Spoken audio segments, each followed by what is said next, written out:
ঘুমেরও তো একটা লজ্জা শরমের ব্যাপার আছে, আর কত থাকবে এখানে। 70-এর দশকে 80-র দশকে বাংলাদেশের কোন একটা গ্রামের কথা, একটা পল্লীর কথা আপনি একটু চিন্তা করেন তো। রাত 8টার দিকে 9টার দিকে আপনি ওই গ্রামের কাউকে খুঁজে পাবেন? 70-এর দশকে 80-র দশকে একটা গ্রামের পরিবেশের কথা যদি চিন্তা করেন, রাত 8টায় সবার কি অবস্থা বলেন তো? আপনি তো ঘুম খুঁজে পান না, আপনার তো ইনসমনিয়া। আমাদের এখন ট্যাবলেট খাওয়া লাগে না ঘুমের জন্য?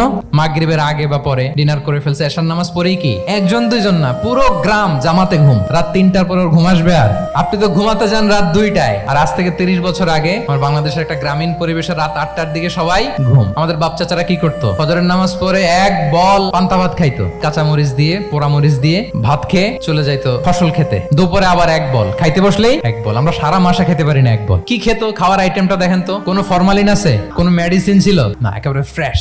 আমরা অনেকে মনে করি যে আমাদের এই যে সায়েন্স এন্ড টেকনোলজিক্যাল অ্যাডভান্সমেন্টের যুগে আমরা বোধহয় খুব সুখে আছি, আমাদের দাদা পরদাদারা বোধহয় এত সুখ করে যায় নাই। ওনারা যে সুখ করে গেছে তা আমরা চোখেও দেখিনি। আল্লাহ রাসূল সাল্লাল্লাহু আলাইহি ওয়া আলিহি ওয়াসাল্লাম আমাদেরকে সকালে জেগে থাকার ব্যাপারে ইন্সপায়ার করেছেন। তিনি দোয়া করেছেন, আল্লাহুম্মা বারিক লি উম্মতি ফি বুকুরিহা। এই সময়টাতে ঘুমানো যাবে না।